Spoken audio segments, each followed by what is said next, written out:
Walking yesterday, I was like, that's not it. Don't do that, Brian. No, not that. Yeah. You just gotta roll with the awkward stuff. Is that it, eh? I really just gotta lean into I mean, being that's kind of awkward. a tune of my life, but. Yeah. Just rolling with the awkward. I did the background singer. That's very helpful advice. Very, very helpful. Excellent. Now that we're connected, Great. We are connected. it gives me great pleasure to welcome one of our colleagues to the colloquium series.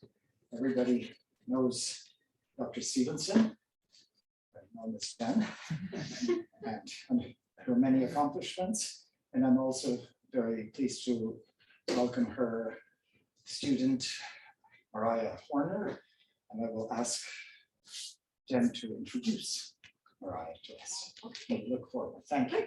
Thank you. Thank you for that introduction. Welcome everybody to our talk. So glad that people could come out both in person and hopefully some people on Zoom. So thank you.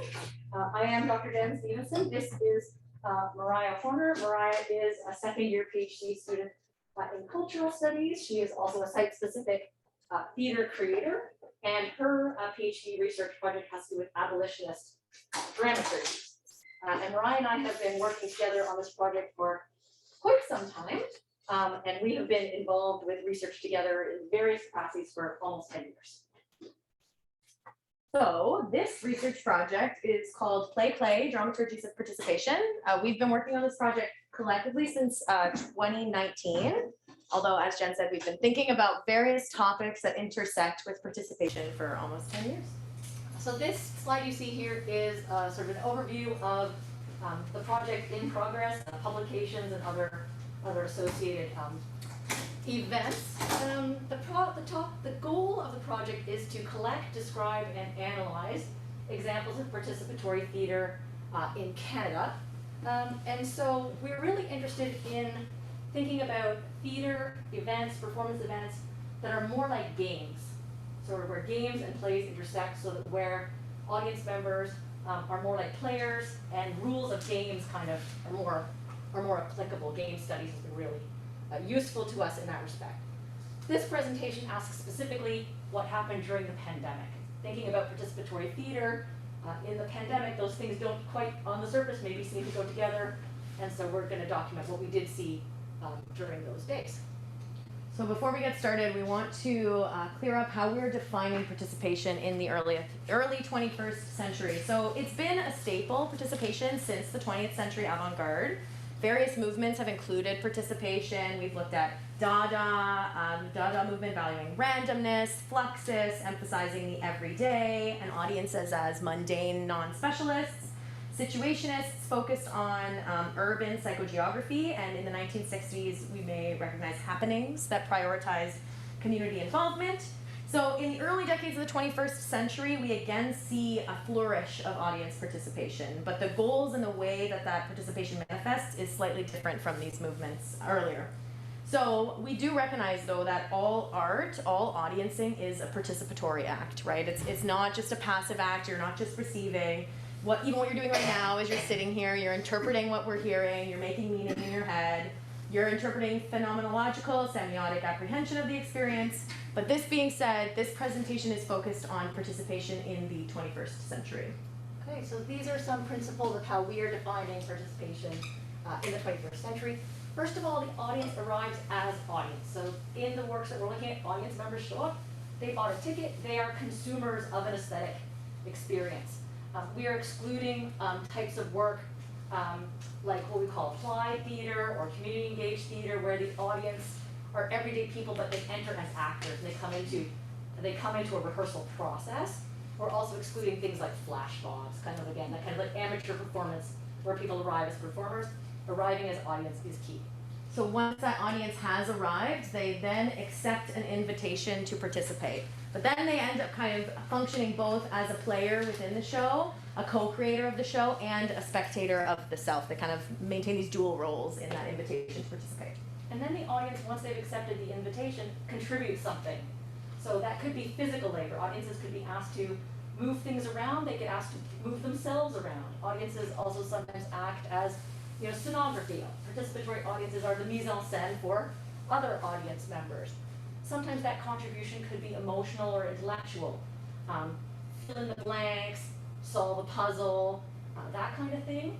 And very commonly we see situations where the mode of participation is autobiographical. The thing you're being asked to give is yourself in some way, often your own story, opinions, feelings, personal history. Another important point about participation in the early part of the 21st century is relationality and relation. One of the key things that we've discovered through this project is you cannot participate alone. You cannot be by yourself. So when we think about relation, we both think artist to audience, audience to each other, audience to objects, audience to space. Relationality is a really key pillar of participatory work. An audience contribution is meaningful, and what we mean by that is the thing that the audience members do has impact on the performance in a way that is substantive, and so it's responsive. Audience member contributes something, the performance changes and adapts to what the audience has contributed and feeds that back to the audience member. So we're really interested in feedback loops and in what Erica Fischer-Lichte calls autopoiesis. So as we talk about participation in the 21st century, we've kind of identified three key catalysts that we're working with. So the first is the Anthropocene. So the term Anthropocene was popularized by Paul J. Kretzton and Eugene Stormer in 2000, and it's defined as the present geological time interval in which many conditions and processes on Earth are profoundly altered by human impact. So long story short, the Anthropocene recognizes that human impact is changing and has changed the actual Earth more than any other processes combined. So some of these human actions include extraction, terraforming, boundary shifting. Symptoms may include technofossils, new minerals, rocks, and plastics in the ocean, climate change, rising sea levels. So in short, the Anthropocene is important for participation because it shows us that our actions have impact. Human beings have changed the Earth, and ultimately, in order to get out of the climate change emergency, there needs to be more action with more impact. Another pillar that we have identified for participation in the 21st century is the ludic turn, and this is a term coined by Eric Zimmerman. He identifies the 21st century as the ludic century. And what that suggests is that economically, culturally, socially, we are influenced by games and game-type behaviors. We see a blurring of work with leisure, but then also thinking about how, with smartphones, we have information gateways at our fingertips, and games are pleasurable ways to manipulate and care about that data. So since we are surrounded by information, games help us to engage with that flood of data in ways that are meaningful. Another influential writer thinking about the ludic turn is Jane McGonigal, and her book Reality is Broken, and the subtitle is Why Games Make Us Better. What McGonigal argues, I think this is a little bit controversial actually, somewhat problematic, but she argues that games are just way more interesting than reality. Reality is boring, unengaging, that games are superior, that reality doesn't motivate us sufficiently, so we should use game-type behaviors to be better in life. She suggests that we could use an obstacle in a game is fun. It's a pleasurable challenge. How about if we think about life that way? Thinking about emotional engagement through feedback. Again, once you've accomplished something, stars, points, prizes, confetti. Imagine if that was a real world effect, and it is. We see it all the time in our regular daily lives. And a third catalyst that's kind of connected to the ludic turn is what is known as Web 2.0, or the participative or social website. So it's the emergence of these platforms that we recognize: Instagram, TikTok, Twitter, platforms that are not products but are platforms to be filled by people participating. Popularized in 2004 by Tim O'Reilly, the term Web 2.0 is defined as the websites that emphasize user-generated content.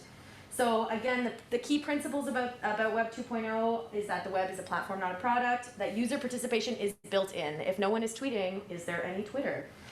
Users upload new content, but they can also evaluate, edit, respond, like, comment. TikTok's a great example because people can iterate upon other people's participation. So the interactive behavior that's manifested through Web 2.0 we would name as another catalyst towards this participative turn. And I guess another thing to mention about Web 2.0 is it's not just these platforms. I think that it can also be translated to other DIY, do-it-yourself, buy me, for me type platforms like Uber or Etsy or Airbnb. And it's also important to note that there is still criticism that is placed on these platforms. It is not fully democratic, right? There are still questions about access that should be applied to Web 2.0, but it has a clear participative bent as well. So, some potential benefits of participation. One benefit is empowerment as actions have meaningful consequences. So again, if you're a participatory audience, you give something to the show and you feel that you have made a difference. Mariah and I also lean on Augusta Boal and the idea of rehearsal for the revolution. That in a participatory show, through simming, through the simulation, you can have a tiny insight into what that situation might be like. In real life, one example is a show that I participated in called Counting Sheep. And as part of Counting Sheep, it was a street protest, and so we threw bricks. They were foam bricks, and we were confronted by, actors in full riot gear who threw black paper airplanes at us. And there's not dangerous, but there's something in your body that gives you a little bit of a sense of what does it feel like to throw a brick, even though I have never done that in life. Another potential aspect of participation, esteem and respect in being seen. Again, in the relationship of the participatory moment, there's a connection. Again, might be a small connection, might be a passing connection, but the idea of telling a story to an artist, to another audience member, and being heard is very validating. And that's, again, a very positive experience. Sense of community and belonging. A show that we're interested in is called Monday Nights. And in Monday Nights, the audience plays basketball. There are 4 teams, and we actually shoot baskets, and there are cheer for our team, and you get points. And again, there's something about that, being bonded together into a team. For those of us who don't do that regularly, don't play sports, don't have that kind of experience. Through participation, we also receive what we call high value, customized, unique, or authentic experience. These participatory experiences, again, they're for me, and I feel really special because I have been singled out, I am being seen, I'm being, the experience is being shaped to me. And that also drives a particular kind of behavior in me, what our colleague Karen Zients calls narcissistic entrepreneurship. So when I'm in this environment, thinking about me, I want the best, and I want the most, and I'm going to work really hard to optimize my experience. So it creates a certain kind of competitiveness in this environment. Deeper learning through interactive and embodied experience. We know that we learn better through embodied cognition. We are not brains separate from bodies, and if we want to learn something, it's very beneficial to get that learning into our body. We know that as teachers and students that's very effective. And then finally, the thrill of adventure, arousal. Last week on Friday night, Mariah and I were like running around downtown Toronto like maniacs in the dark. That's fun in your body, and it gets your blood pumping, and there's something really just raw and kind of thrilling about that. And another sort of thrill of participatory theater is the thrill of uncertainty. I don't know what's going to happen next. Maybe it'll be this, maybe it'll be that. And then also the thrill of reminding us that it's live. This is really, really happening, and I really don't know what's going to happen next because it's so fluid and open. So there's that kind of energy in participatory theater. It is also important to note that a lot of the literature that we're reading has a lot of optimistic utopian values that are associated with participation. So Jen and I are constantly reminding ourselves that it is not, in fact, sunshine and roses when people are invited to participate. So some of the drawbacks and the failures that are associated with participatory work, it's a lack of accessibility. We found in doing so many shows over the last 3 years, there is really a challenge associated with figuring out folks' accessibility needs. As soon as you start doing shows that invite people to run and dance and jump, you realize that you have to make other tracks on top of those new innovative tracks that you've made, right? The sensibility of one size fits one for accessibility is really difficult when it comes to participatory multiplicities. The second point is unequal power relations leads to tyranny. So this is a concept that's borrowed from global development studies, and it's the idea that sometimes if you don't participate, you can't play, right? Unless you're going to play along with us, guess you can't get the experience. There is still a potential for tyranny. One of the examples that we draw on when we think about tyranny is using NGOs as an example, right? Folks go to an underserved community, build a school, and then leave. Was that the school that was wanted? Did they consult with the members of the community? So there is still power relations inside of this participatory invitation to claim some agency as an audience. Third point is lack of agency. It's a trick. You don't have the whole keys to the show, right? You don't, an artist invites you to participate. They have still curated and controlled that experience. So there is still gates and choices that are made by the artist that prevent our full, free, experience through the piece. Fourth point here is compelled to perform unwanted actions, similar to tyranny, right? Unless you're going to take up the invitation, sometimes you can't play. Sometimes that invitation is something that you may not want to do. There's shows that ask audience to, come up onto the stage and tell an autobiographical story. Is that safe for me to tell that story? Do I trust the artists in the room, the other audience members? I did a show once that asked me to be on a phone call with 10 other people. And without knowing anybody that was on the phone call, they asked for my biggest secret. And it was in like the first 30 seconds of the show. And I was like, I don't know who I'm talking to. What do you mean? I made something up. It wasn't true. The next one is physical risk. So some kind of connected to what Jen was talking about uncertainty, right? You don't know what's coming next. We did a show once where we were running through the backstage of a theater and ended up on this like balcony with the door closed behind us. Don't know how to get down, don't know if I'm safe, don't know how steep these stairs are. There is danger associated with this kind of work. Next is that uncertainty and the unknown generates challenges of consent. Jen and I think a lot about consent when it comes to participatory work, and the contemporary definition that we have of consent includes things like informed and ongoing consent. How can you really be informed of what you're going to do in a show when you're placed with this exciting arousal associated with uncertainty? I don't necessarily know all the things I'm going to be asked to do in a show at the outset, right? The last point here is inappropriate as therapy. So there is, a sense of this kind of work sometimes that has a real promise of care, right? It promises that you'll be cared for while you'll tell these stories, you'll be held, you'll be safe in this environment, but we are not professional social workers. Theater makers are theater makers, not therapists. So that promise of care and safety can kind of overextend sometimes what the artists are capable of providing.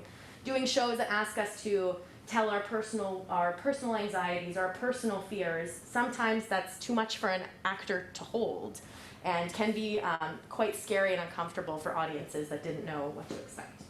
Great. Okay. So 3 key points here. 1, participation is always about participation. This is one of the core theses of our work. We are focusing on participation that is meaningful, that actually moves the dramaturgy of the performance forward. It's not merely just a gimmick. So there's lots of shows that we go to that are advertised as participatory, where participation is sort of merely a gimmick. Yep, that was fun, but what does it mean? No idea. I didn't need to be here personally myself. The show would have gone on without me, or my participation was very superficial. So participation is always about participation. You can't participate alone. Again, participation, we are always in relation to something, and as Mariah said, to other actors, to other audience members, to the space, to things. And so we're thinking very broadly about networks of relationality in these shows. Okay, which brings us to this concept of relational aesthetics. So relational aesthetics, this term is coined by Nicholas Bourriaud in his book of the same title. Bourriaud writes that art is a state of encounter. Bourriaud comes out of visual art. He's looking around in the 1990s to say, what is going on here? And he looks at works that, again, necessitate the involvement of the spectator. So more than just simply a painting hanging on a wall or an inert sculpture, he's looking at works that are part of what is called the social turn. So again, installation that require audience participation, that requires some kind of feedback or engagement, and these works tend to be durational rather than spatial. So again, art that looks more like theater than sort of traditional visual art. There's a writer, Michael Fried. He's writing his essay Art and Objecthood is about 1967, and he is really mad. I love Michael Fried. He's really cranky, and he's upset that art is starting to look more like theater. He says it like as theater is a dirty word of what's happening to art. He actually says theater in that sort of socially turned moment. He likens it to being a strumpet. He says like the art is like coming on to you, and the spectator's like, get away, get away. So Fried really does not take this well. Bourriaud suggests that this kind of relational aesthetic is, again, curative or restorative. Bourriaud says that we are all sort of alienated under mass capitalism, and that we are being isolated from each other. He's really opposed to bank machines. We miss the everyday interaction with a teller. How are you? How's the weather? That kind of thing. He says art needs to heal those kinds of socialness. It's very idealistic. So you can take that for what it's worth, but very influential. Claire Bishop, in her book with honestly the best title ever, Artificial Hells, Participatory Art and the Politics of Spectatorship. She presents a critique of Bourriaud. She has a very important essay called Relational Antagonism. And she says, yes, it's great to be in a relation. That's really important. These works of art do have things to say. But she says it's really important to remember we don't all have to agree. That we don't have to all come on board at the same time. That sometimes relation can be about conflict. And she's drawing on Jacques Rancière's notion of dissensus. So she's bringing that together, saying it's okay, but we can highlight relationality as conflict. That's a really important idea here. And then finally, I want to highlight this piece by Grant Kester, Conversation Pieces. He calls this work dialogic. And again, he's in the same kind of space thinking about how do these things work. Brings us to the pandemic. Flashback, March 2020. What happens to the work that we're studying? Jen and I have been in this project for about a year. We had a phone call and we were like, okay, now what? So many of these works depend on a kind of proximity that, the pandemic has not allowed, right? The pandemic tells us no gathering, self-isolation, work from home. Theaters largely at the beginning of the pandemic closed. All the shows got canceled. Then what happened was artists, not specifically participatory artists, but theater artists in general, started to adopt a few other ways of sharing their work. So the first was theater as film. So this is the streaming of archival performances that we all witnessed early in the pandemic. So National Theatre Live, rebroadcasting Hamlet online. Then we kind of moved towards theater as 1950s TV. So there was that more synchronous element, live streamed from a theater elsewhere. So there's a photo up here. This is Natasha Mumba in David Yee's show Acts of Faith that happened at Factory Theatre. And it happened live. There was a multi-camera setup live at Factory Theatre where we could watch from home. Then participatory artists and artists started to do porch plays, shows that would arrive at your house. You could be safely inside, artists could be safely on the porch, there was distance. Then other artists, like this photo here in the bottom corner, would do shows that could arrive to you that you could do with your bubble indoors, so DIY bubble plays. So this photo here in the bottom is a show called Plays to Perform at Home out of a theater company called Boca del Lupo out west. And the way that show worked was you got a delivery of a bunch of scripts in the mail, and there'd be enough copies for you and your family to read this over the dinner table. They described this show online as takeout theater. So one note, just we're flying through a lot of different shows that we've seen in the last 3 years, and we do have an online gallery of all of these shows. So our website is dramaturgiesofparticipation.com/gallery, and you can see a gallery of all of these shows, pre-pandemic, post-pandemic, that did involve participation. Okay. Before we go on, I just want to make maybe 2 footnotes. One, this image here is from a show called To Do. This is created by Mariah and her team, Cellar Door Project. I think that's you, Mariah, there with your back. It is, yes. The premise of the show, I experienced it. The premise of the show is that Mariah and her actors show up at your house, and it's your birthday. And there's cake and presents and dancing in your driveway. So that was super fun. Yes. Everyone had to learn choreography to Whitney Houston's I Want to Dance to Somebody. So there was one day in May, there was houses all over Kingston that were dancing to Whitney Houston on their front lawns, much to the excitement of their neighbors, I'm sure. And that was pretty early in the pandemic, like maybe May. Yeah, we did first week of May 2020. Yeah. And then this Place to Perform at Home, we have some. So if anyone wants to have a look, they came in this really elegant little box. And inside the box are scripts. And so here's one called Home Sweet Home.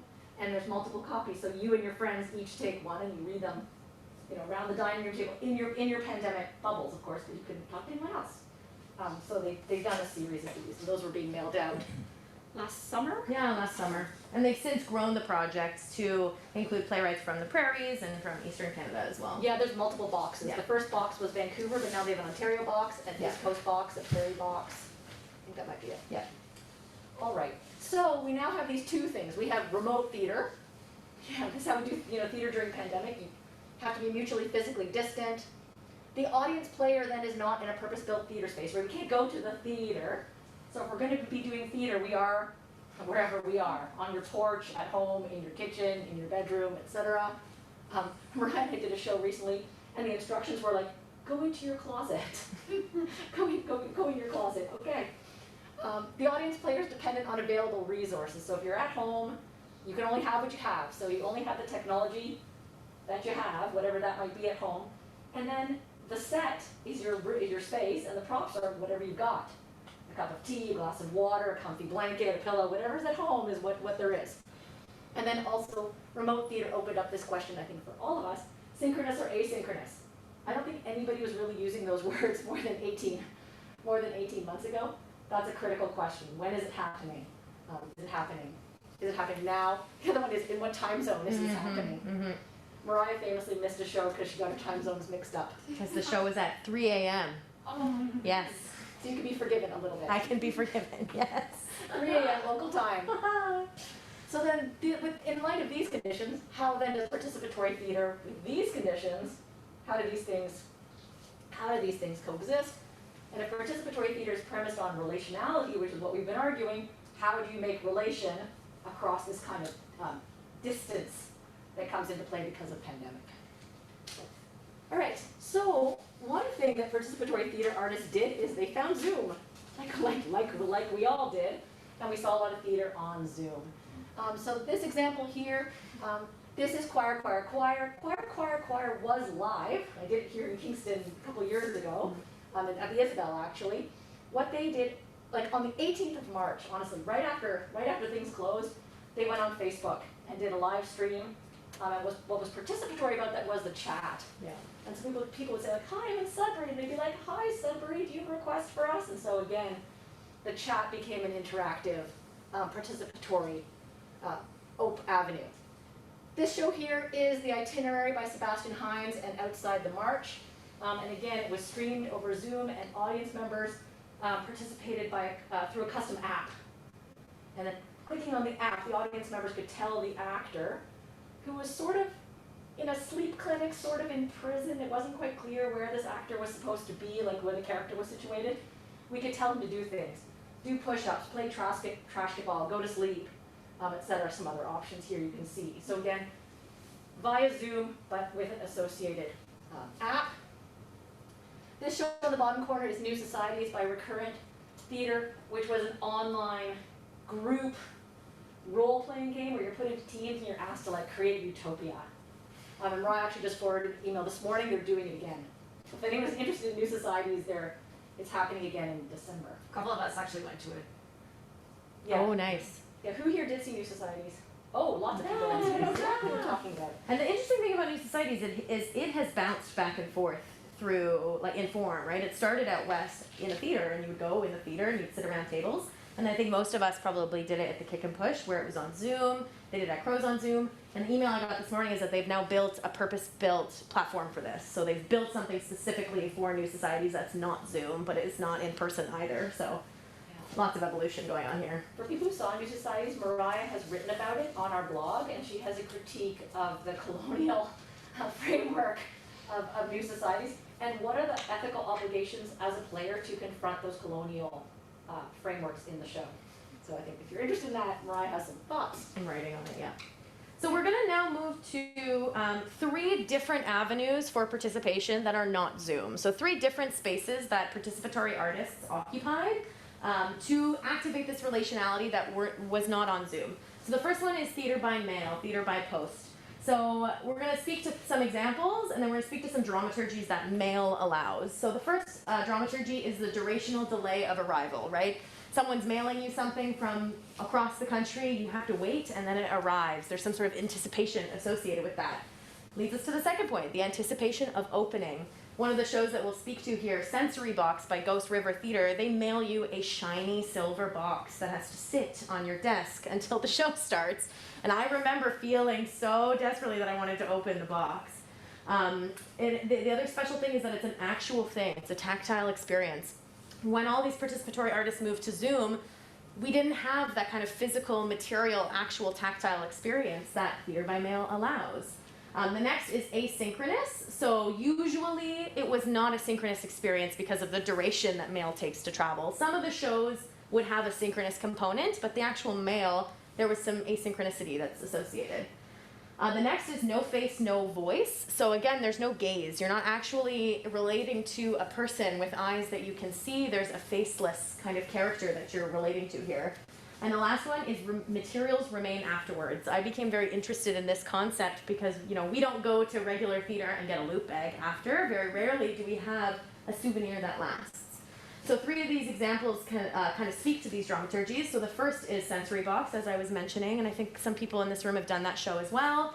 You got a delivery of a silver box. You were told to wait till showtime to open it. At showtime, you were listening to an audio experience that was live in Calgary, and they blindfolded you as you started to go through the components of the box. And it was really beautiful because a lot of the material objects were speaking to sense memory.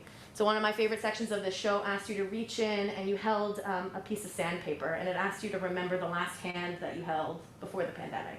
Really, really moving moment. The second example here is Remixed by artists Sarah Kahn and Laurel Green.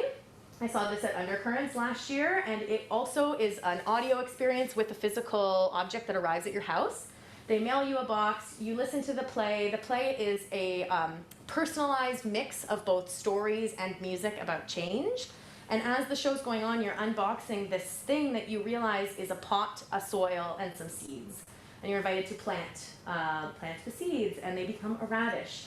So again, these gifts continue way past the show. The example Jen was speaking to you, the show that we did on porches, we also gave someone a flower or a plant, and Jen still has her plant from like a year later. Still alive. That kind of durational experience is something we're not used to, especially with living things that continue to grow, things that you can eat, things you can nurture in your garden. The third example is Good Things to Do, so the pandemic version. This play, we saw it both ways in real life and during the pandemic. In the pandemic, you were listening to it in your room, and you were chatting with a bot that was a friend of yours.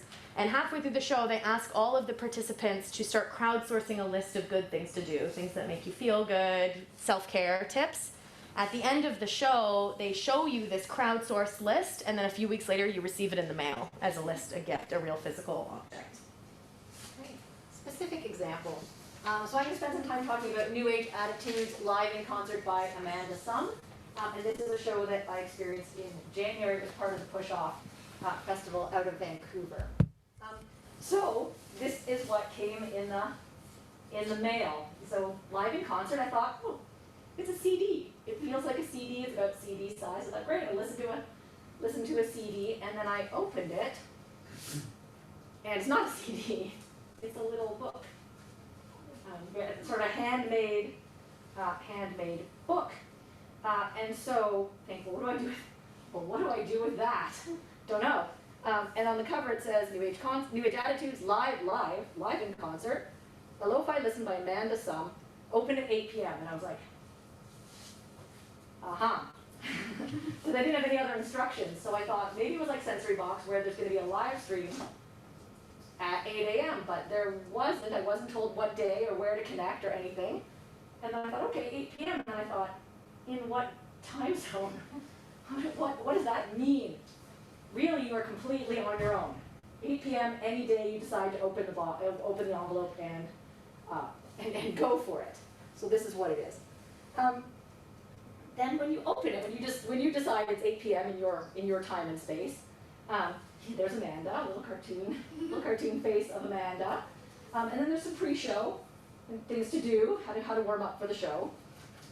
There is a land acknowledgement.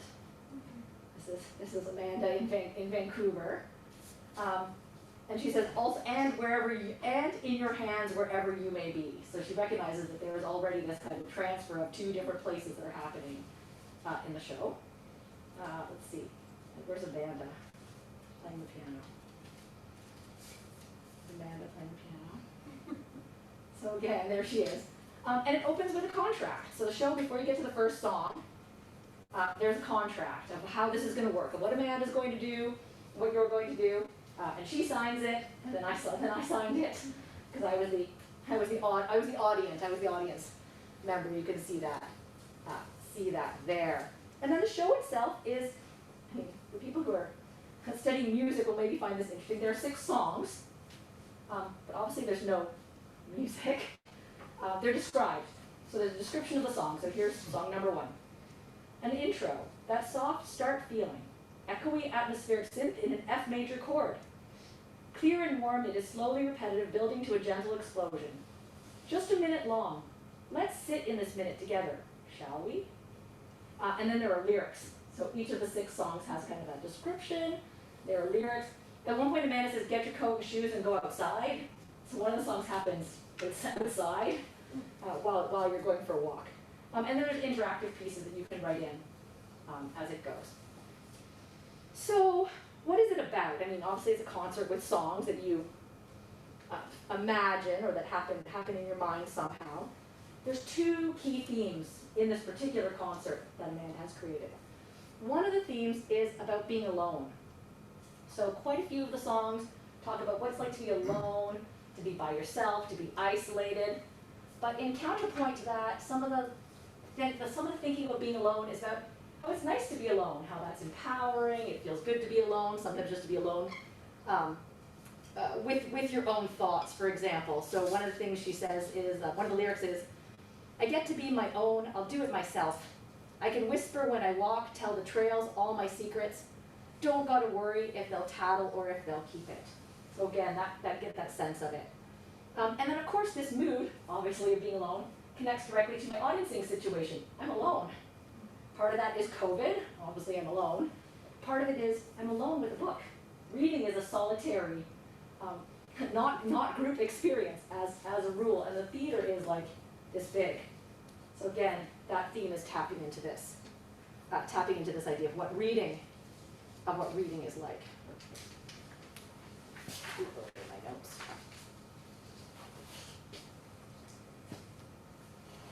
Before I go on to theme number 2, I want to make this, I see Mariah holding the book. I want to make this point about what this kind of work is. It's very familiar to us as an event score. Really, I think we see a lot of similarity between what Amanda is doing here and a Fluxus event score, which is do this. So Fluxus as a movement in the 50s creates these sort of instructional poems, right? And that's what Amanda's doing. Amanda says, go for a walk, read this, fill in the blank here, do that. Just as sort of a personal aside, my favorite Fluxus poem or event score is by Alison Knowles, and it says, make a salad. That's it, make a salad. And now, ever since I met Alison Knowles and make a salad, every time I make a salad, I think, I'm doing art. and I'm making a salad. So some of these can be really concrete. Mariah's favorite Fluxus poem is not very concrete. No, this is a poem by Yoko Ono out of her collection called Grapefruit. This poem is called Snow Piece. It says, think that snow is falling. Think that snow is falling everywhere all the time. When you talk with a person, think that snow is falling between you and on the person. Stop conversing when you think the person is covered by snow. Sometimes more imaginative activities than make a sound. Yes. Okay. So then, in contrast to this theme that Amanda's developing about being alone and about the comforts of being alone, as well as the loneliness of being alone, there's a counter theme.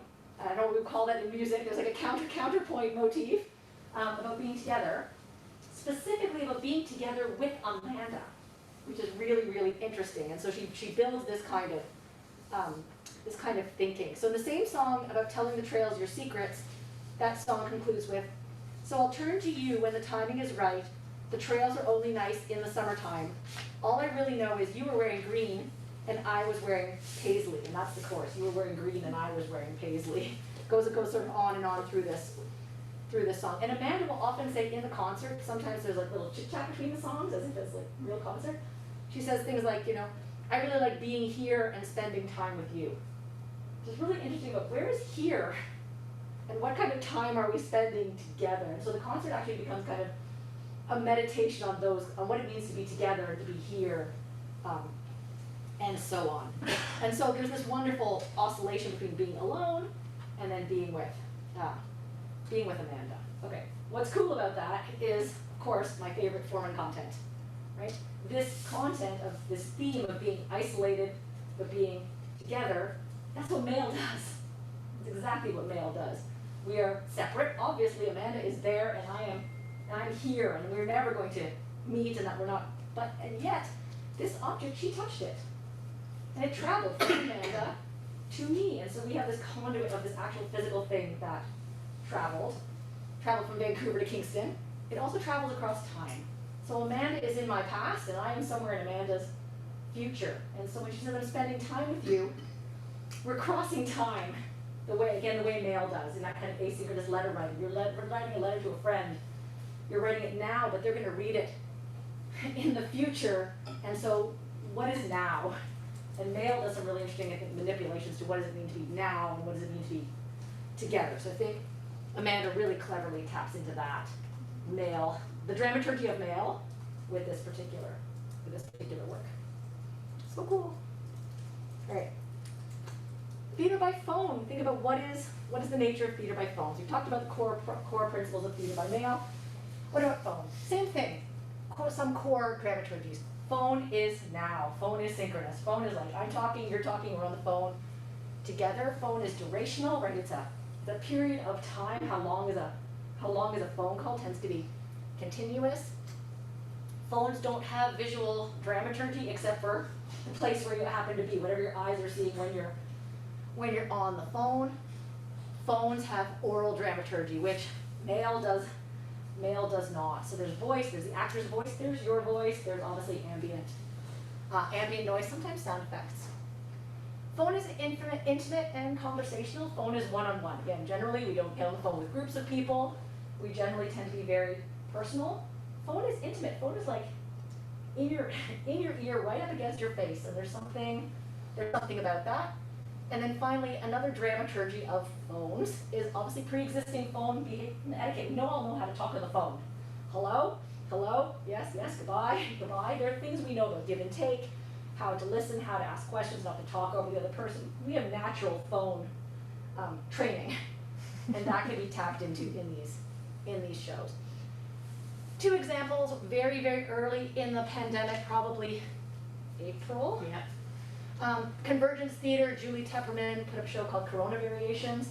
The way that worked is it was a series of 6 phone calls. So one evening, every half hour on the half hour, your phone would ring and there'd be a show there for you. Of the 6 shows, 4 of them were just like you were a fly on the wall just listening to a conversation, but 2 of them were interactive, where you had a script and you were expected to engage, participate. And then this one, Mariah and I just did like a couple weeks ago. Soon, tomorrow maybe, by Theatre des Chenets out of Montreal. Also, phone call. As soon as you pick up the phone and say hello, the other person says, "Oh, I'm so glad it's you. I didn't think you were going to answer." And then off goes the show. It's about an hour.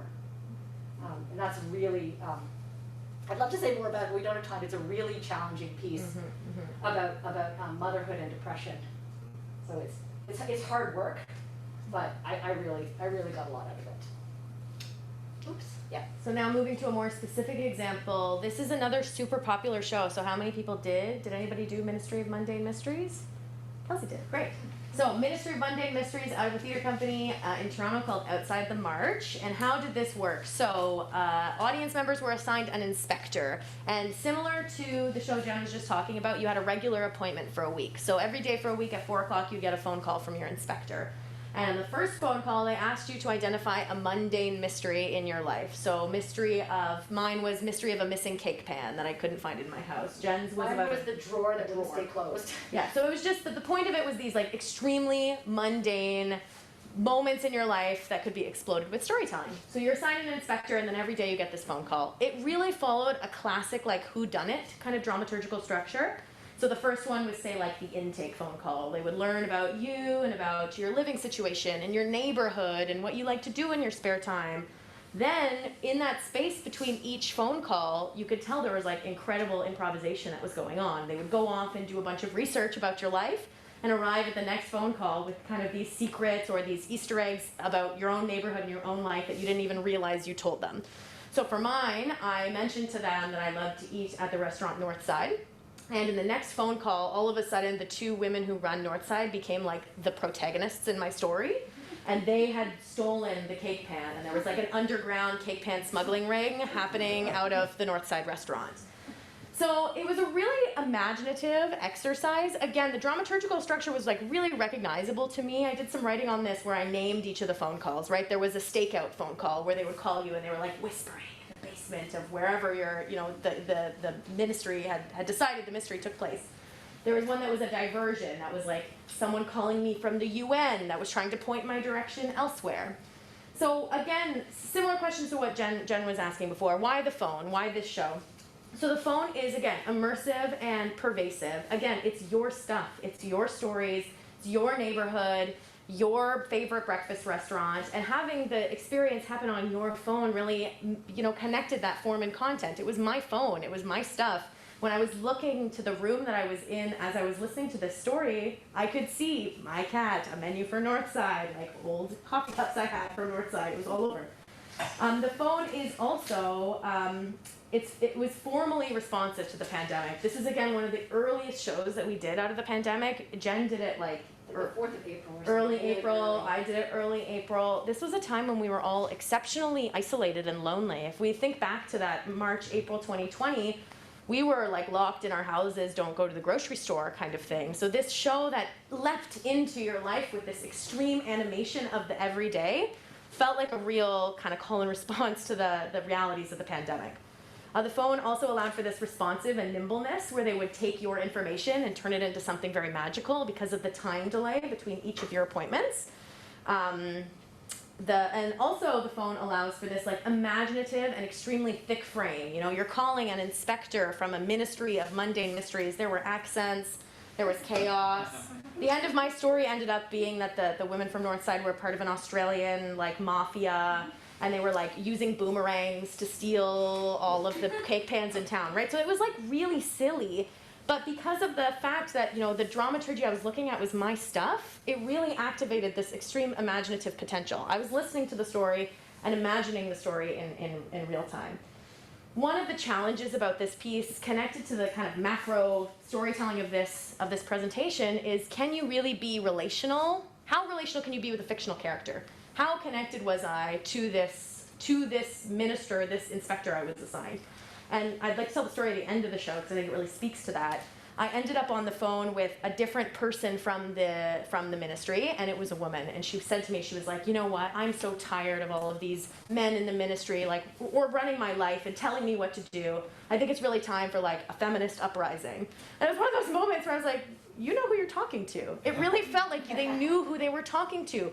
So the relationality kind of emerged less through between me and the actor, but more through all of my stuff and my life and my autobiography and my neighborhood. So of course it felt relational because there was a real relationship that this show was kind of leaping into. Real favorite. This was probably one of my favorites of the pandemic. One thing I will say before we move on from this is that because it was every day, like for me it was like every day at noon for like a week. Again, that moment of the pandemic, the phone would ring. Oh my God, like the best thing that happened to me that day. So exciting. And my family would be like, what happened? Yeah. It became like a soap opera that we were all sort of participating in.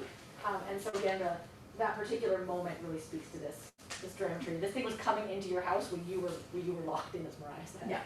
Okay. Okay, so the last kind of form we'll look at of a participatory show is theater by text message. So kind of messaging more briefly. There was a lot of shows that were in the pandemic that existed through this typing messaging. A show that we don't talk about here, but it's kind of included in the messaging. We did a show once that was all in Google Docs, right? So, there could have been other invitations to participate in the Google Docs, but again, this messaging became a really familiar form. So what kind of dramaturgies does messaging allow? So again, synchronous, like a phone call. You are actively talking to someone, but there can be a built-in delay. We all recognize the 3 little gray dots that come when someone is like typing and stops typing. So there is like a synchronicity, but also a little bit of a delay associated. Crosstalk, you can bounce between other messaging. You can go to Facebook, you can message somebody else about the show. This is another kind of dramaturgy that we found through these post-pandemic works where some of the like liveness and relationality happened in an avenue outside of the show. Right, like Zoom, you could open up a direct chat and talk to someone else. You can't really do that in a classic bourgeois theater type example. Visual element, similar to the phone call, it's your text screen, right? It's your own location, it's your world, it's what's around you. Again, there is no face. There is kind of a voice in 2 ways. You read a vocabulary, you can imagine the voice of the person that you're talking to. Also, there is like kind of a weird flat text voice that I often hear when I'm receiving text messages. Another thing is that it's intimate, it's conversational, it's relaxed, it's not usually very formal when you're texting someone, and it's usually one-on-one. If you think about the people that you text often, it's usually people who are quite close to you, people that are quite close to your life. And similar to the phone, it leans on pre-existing texting behavior and etiquette. Like, don't leave somebody on read, or don't message them too much at once. There are things that we recognize from texting back and forth. Sarah said to me last night, she Yeah. said, stop putting periods at the end of your text, it's mean.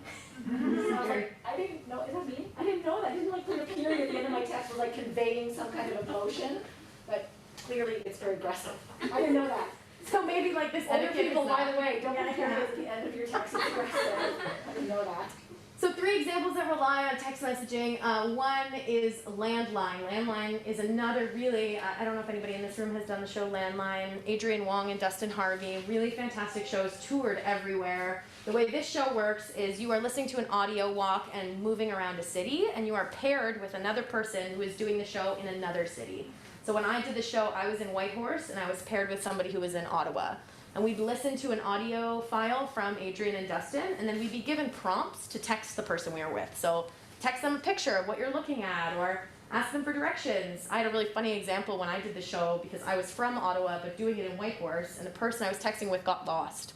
So I was like, okay, look up, can you see the Rito Center? And I was like texting him to find his way back to something he recognized. Another show we talked about already, Good Things to Do. In the original version, you were in a camping tent with a computer, and you were messaging back and forth, and it allowed for that real kind of like safety, coziness of like not needing to be face to face with anybody, but still having that exciting dialogic encounter and exchange that text messaging allows. And the last is the show that I famously missed at 3 a.m. called Escape by Julian Chappell. It was from the Push Off Festival in Vancouver, and it was supposed to happen between midnight and 3 a.m., and it was quite a mysterious and spooky show. I don't know, I slept through it. But again, it was all in text message, so it allowed for that kind of like paranoia or creepy, visual surroundings while you're like secretly texting somebody in your phone. I don't know if it was supposed to be creepy, it was just, I was creeped out. You were creepy about it. Yeah. It was like at midnight, so I was pretty creeped out. I don't think that was their intention. Interestingly, I don't think that was the point, but because it was from Vancouver and we were dealing with 3-hour time difference, that kind of made it a funny thing, like from midnight to 3 a.m. here time, which might not have been there. Mm-hmm. Maybe a misfire of the dramaturgy. Yes. Potentially. Okay, an example. This show is called Some Must Watch While Some Must Sleep, and this is by Tanya Marquardt. It just happened at Fulda just this past spring. What you have here are examples of my texting with 2 characters, a character Tanya, and then also another character called X. And X is Tanya's, like a sleep persona. Tanya recorded herself while she was sleeping, and apparently she talks when she's sleeping. And the talking character, she's named them X. And so then X texts with you. This show happens over 2 weeks. And so every night between 8 and 10, you can pick up your phone and engage with Tanya or X or whoever happens to be there. We exchange thousands of texts, thousands and thousands of texts over the course of 2 weeks. And so, very interesting. So then, so many thoughts about this. One, it's very intimate. Who do you talk to in your texts? As Mariah said, really mostly people only talk to very close friends and family. And now I'm talking to Tanya. Mariah actually had Tanya in her contacts as the show went on. Who is it? It's Tanya. Some nights you miss. I was busy. I put my phone down. It was charging. I went out. Something happened. So the show has this kind of very interesting roller coaster dramaturgy, because sometimes you're deeply engaged and this is what you're doing, is you're talking to Tanya for like half an hour by text. Sometimes I missed completely, and I would pick up, again, very non-linear storytelling. If you missed, you missed. And you pick up the next episode, and that was more or less okay. So lots of space to pick it up, and lots of space for opting out. Tanya or X or whoever would often say, "Are you okay? Shall we continue? How does this feel? How are you doing?" So very strong frame of care and lots of space for that. Ultimately, if the show is about trauma, it becomes very clear that the character of Tanya has experienced trauma, although that is never revealed to you what their trauma is, because that's not the point. Around night number 10, there's a very involved story that is kind of an interactive dream nightmare, which has kind of a bloody, violent end to it. But the way the story is told is actually, I found it quite actually redeeming. In the end, the essence of that nightmare was, I'm okay. I dealt with this. I picked myself up. I'm still fine. Is how that kind of that kind of turned, and you get some sense of this maybe here at the end where I've posted this. It's very, very intimate. Tony and I had lots of, I think, fun playing back and forth. It becomes very, very playful. There's no pressure to say anything personal, and yet the ping pong of like sharing your thoughts via text is incredibly, incredibly intimate. What does text messaging do for this format? You can see some of this already. Texting, like letter writing, Tanya calls it an epistolary form. Again, has lots of space. I write, they write, or you don't reply. Sometimes you don't. Sometimes you let Tanya kind of go for a bit. Sometimes you've got something to say. Sometimes you have nothing to say. That's okay. So there's lots of space to absorb the heavier material. The things evolve very, very slowly. Again, it's asynchronous. So again, there's no time pressure, and there's no person staring at you. There's nobody saying, this is what happened to me, and waiting for you to like nod or anything. Close your eyes. You don't have to. You can kind of switch yourself off or kind of ramp down if you're not ready to deal with that. And so again, there's a balance of responsiveness and care, where again lots of low pressure in what is actually a very, very intimate connection. Okay. So in summary, I think we've got a few main points that we want to speak to, and I think that the kind of both sides of this are important, the invitations and the obstacles. Again, it's a real reminder for us in this project, there are still obstacles and challenges and failures that are associated with participation.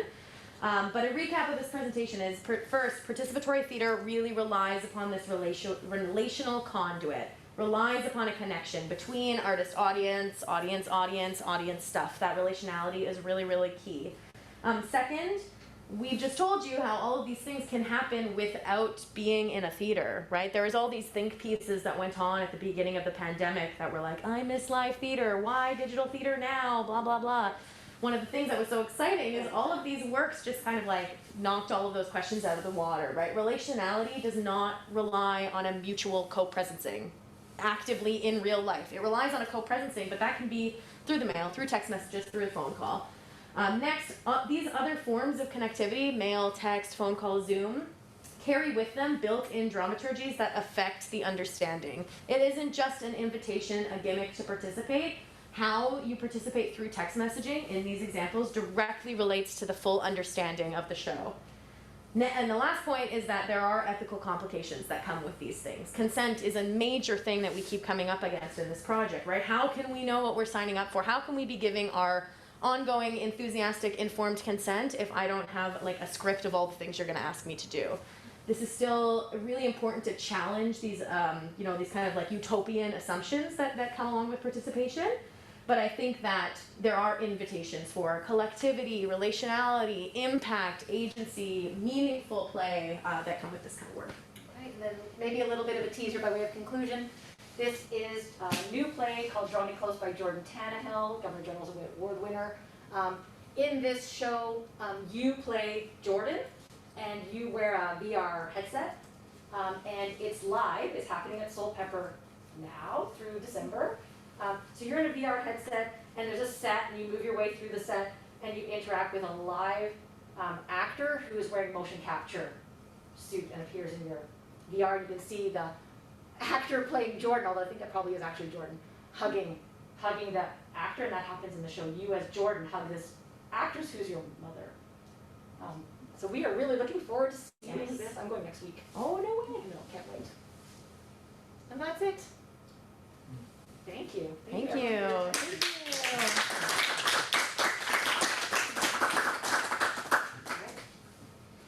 I think we have time for questions. Absolutely. Wonderful. I think that. Yeah, Greg. Yeah, I'm really interested in your last comment about consent. As theater makers, we go, oh yeah, they'll love it, and if we do this, and yeah, they'll just eat it up, and they'll have a wonderful time together. Can be really dangerous for audience members who are not ready for what they. And it seems like you've been thinking about that a lot. I'm interested to see where you get with that. Yeah, we've both had some really risky experiences Mhm. I mean, nothing bad has happened to either one of us, but you do end up in a situation where like, oh crap, I've got warning bells going off because where I am and what I've been asked to do is not where I want to be and not what I want to be doing. And we've got lists, we could tell you stories for hours about situations that Mariah and I have gotten ourselves into. And I think that the industry, I think that the makers, and I also think the scholars are not there yet. There's a really great article by Marie LaFrance, who's a lawyer, and she writes about the legal precedents around immersive theater.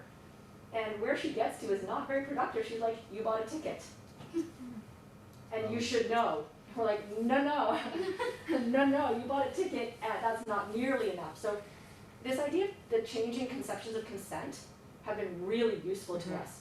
And this idea that consent needs to be informed is really, really important and ongoing.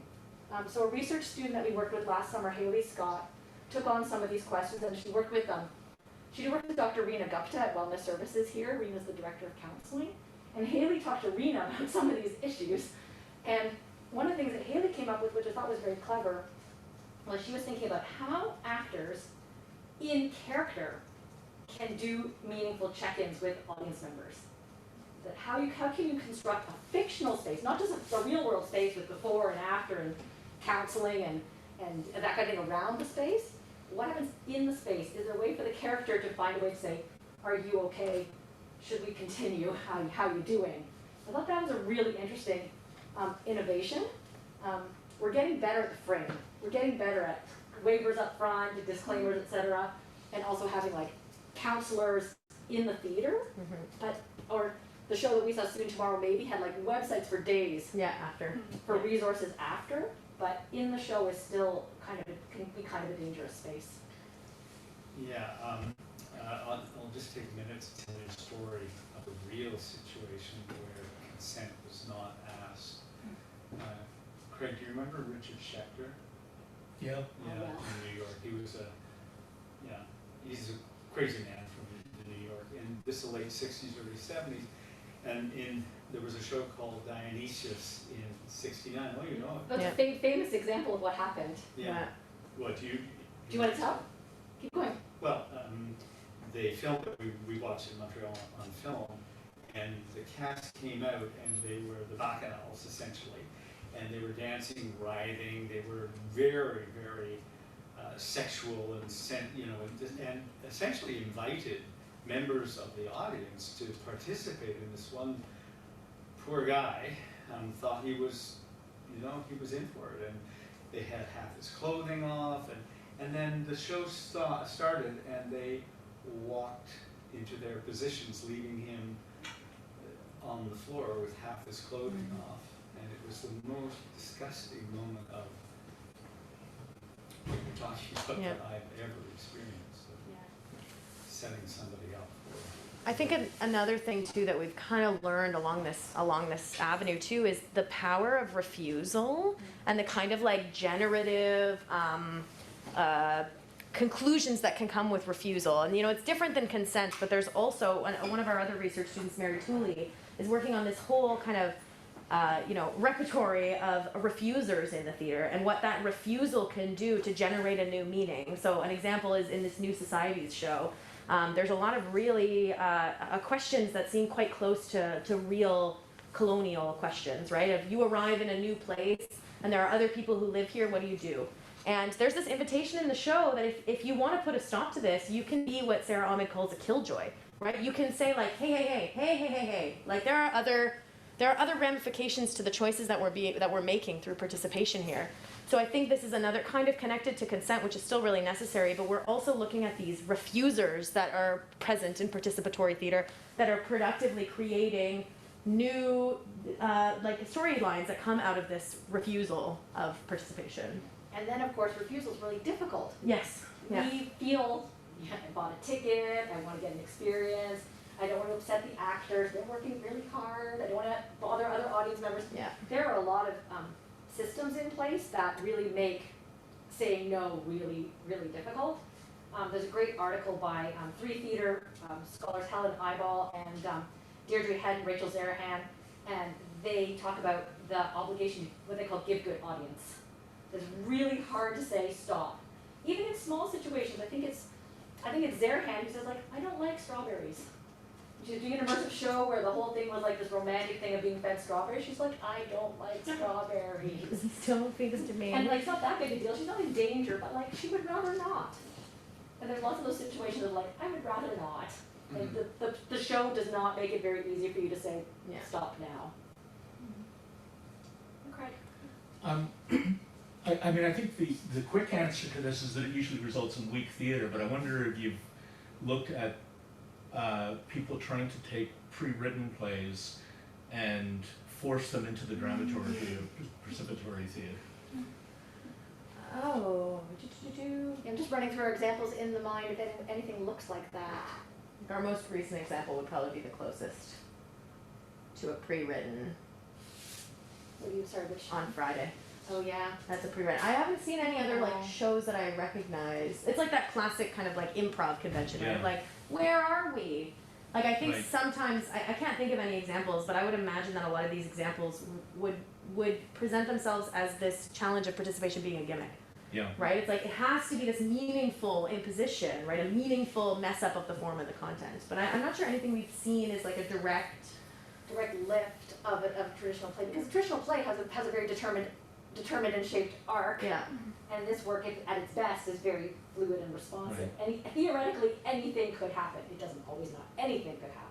I mean, it's an old example, but Everyman was, Yeah. Oh, yes. Yeah. you know, but and that's, I just think, I mean, my opinion is that usually results in weak theater, but I just kind of think from a theoretical point of view, looking at those attempts and where they break down might be of real interest. I hadn't thought of Everyman. Of course, I mean that immersive Everyman is a wonderful example, and I've written about it extensively. But it's really gated, Yeah, right? It's on rails. You go through the door, then the next thing happens, then the next thing happens, the next thing happens. So you're really being like processed through that experience. It's still meaningful in your body to be cast as Everyman. Yeah. Is it participatory? We've grappled with this question about, and we're still like on the edge about this, is environmental immersive theater participatory? So if you're being processed, you're being like pushed through, and not all you're doing, but if you're participatory function, what you're doing is walking and then like being a camera, choosing what to look at. It's participatory but low impact. It's very not, that Everyman is not very responsive. Because it's going forward no matter what you do. So I think we would call it like a very weak example of participation, although it's in our canon, like it's in our space. We write about Everyman. Yeah. But because of that, there's low interactivity. It's very internal. Still very moving as a spiritual experience, but you're not doing a lot to shape the experience. Yeah, that autopoietic feedback loop's not really active, right? Of like, if I do something, then the play changes and comes back to me. Besides how fast you're moving, not so many like meaningful, like messy. Yeah, it's pretty hard to go off the rails Yeah. in something like Everyman, and there's other ones Yeah. like I don't think that. if there's any other ones though. Yeah, Colleen? I feel that way about good things to do, actually. And I saw that in person at Folda a couple of years ago, and then did the online one with Yeah. here as well. And I felt as though I felt compelled to kind of, pour out my heart in Yeah. both instances, but I felt as though and I didn't actually. I felt compelled to do that, but I was like, better not do that. But I also get a sense that it didn't matter what I wrote, that the responses were kind of canned in a way. Yeah, and again, I think for good things to do, in part that is the most interesting for us is that little bit of the crowdsourcing section Right. where they say like, enter a good thing to do. And I remember how I felt about it. Yeah. The bubble comes up like, type in a good thing to do. So you type in like, go for a walk. And your bubble comes up like, go for a walk. Yeah. And then I remember feeling like, oh, other bubbles. Look at all the other bubbles. Yeah. Because what happened was other people in other tents who I didn't really know were there. There's an orange bubble and a yellow bubble and other people had ideas. I was really charmed in that moment of like, oh, there's a community here. Like that as a participatory moment, that's the part that we're really the most interested in. But yeah, the rest of it's very on rails, because you're talking to a bot. Yeah. It's a prefab script. You're like, what if you said you weren't okay?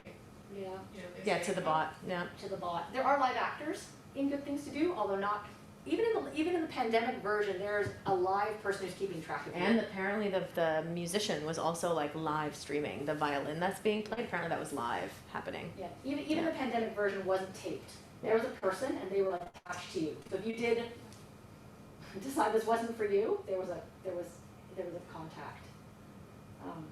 I've written about Good Things to Do. I have an article coming out on that show about neoliberalism and how the show offers self-care in some kinds of like rich but also questionable kinds of ways, and how the game frame, how the meta-theatricality of the game frame in Good Things to Do in some ways counteracts the neoliberal ethos of self-care. So that's forthcoming. More on that. Kelsey? This is such a half-formed thought, but it's based on this idea of if participation is like meaningful effect on the show. I feel like hopefully I'm sort of summarizing that correctly. How do you look at something like choir, where no one was hearing me or seeing me, and I wasn't saying anything in the chat, but I was watching the number. I was like, oh, now there's 10,000 of us, no, there's not. I'm not having an effect. So I wouldn't call it participatory for you. Well, so then this is my follow-up question. Meaningful feels like such an individuated experience, right? One person goes to Punch Drunk and it's not meaningful participation, and another person goes and does have meaningful participation. Yeah. So how methodologically are you accounting for that? It's a great Individuation. We have a big research team. It's like, but it's true though. Like we often try to send as many folks as we can to these shows because of that question, right? Like we're always trying to buy 4 tickets to something so that we can lean into that individual, meaningful capacity of how meaningful we feel like our effects are. Yeah, and some of it is about the research methodology. So like again, last week Friday we went to see a show in Toronto. We bought 4 tickets, and so myself, Mariah, and two students. And again, at the end of it, we're like, well, what happened to you? What happened to you? What happened to you? Because even if you're in a group, not everybody sees everything, as you know.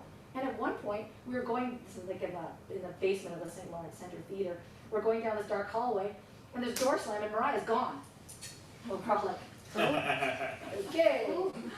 And then everybody got separated off. Yeah. And what happened to some of our group was more participatory than what happened to others. So some of it is just about research, like data, just straight up data collection. Yeah. And then some of it is about the way our examples work. Our examples are really fragmented. Yes. So like Good Things to Do, it's like this tiny piece of that show. And some elements are participatory, and much of the rest of the show isn't.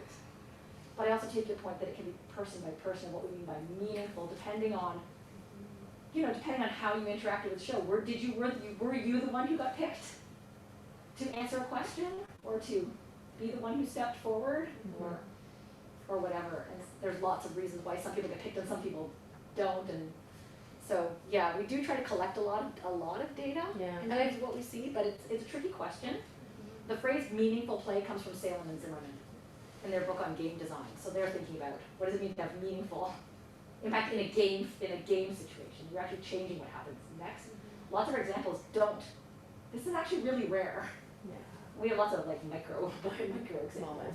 And I think that's why like the project called Dramaturgy is a participation, right? It's like we're looking at these specific dramaturgical devices or moments or activations like gates or choose your own adventure, but they're often like moment to moment dramaturgical structure as opposed to like participatory theater in general, participatory shows in general. It's these specific dramaturgies that specific shows are offering in specific kind of moments. Stephanie? Yeah, I'll have to keep it short because I have to go really, really soon. But sort of branching off both of what Colleen and Kelsey were saying. Sort of 2 things come to mind. I mean, I'm obviously thinking from the game studies perspective, right? And like when we're talking about the sort of the very linear railroading kind of way of doing it, that in games at least is often considered one of the conditions that makes it not be a game anymore. So for example, the term visual novel might be used when it's something that has less amount of choice built into it, that sort of brings you to eventually.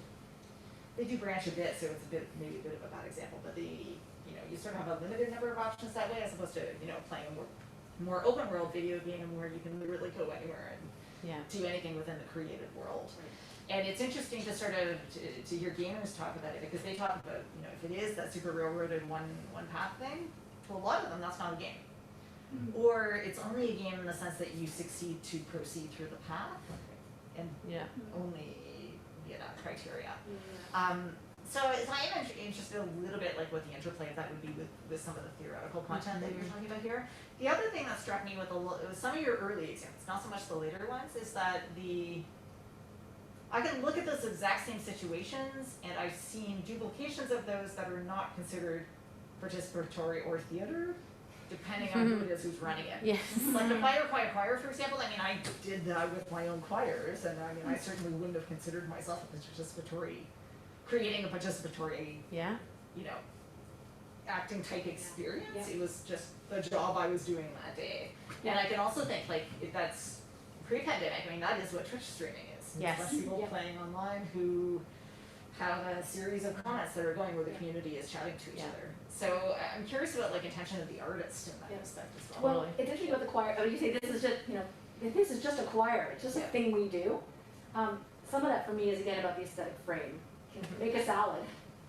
I can make a salad, or I can make a salad. Monday nights we can play basketball, Or we play basketball. So some of these participatory things, this is life happening, and then where do you draw the line between that, and then of course there are ethical frames around what happens when life looks like theater. We had a really, I think, awkward moment. Again, this show we saw on Friday, we're just going to keep talking about it, without naming it. We were running around downtown Toronto. We were outside in the St. Lawrence Market area. We're following an actor, and the actor in character is behaving erratically. What would be considered erratic if they were just on the street, squatting down to a sewer grate, getting really interested in the sewer grate. So we were all oh, look at the sewer grate. And then they had kind of almost had a seizure on the sidewalk. And the five of us who were in the audience were watching it as if it was art. And other people in St. Lawrence Market were getting concerned. because there was a person on the ground, and all of us are watching as this person is on the ground, right? I paid for this. I paid for this. And it became really not funny. Yeah. Sometimes that's funny. I've done shows where everyone's dancing down the sidewalk, and that's hilarious because people are looking at you like you're a weirdo, which is awesome. This was not that awesome. Yeah.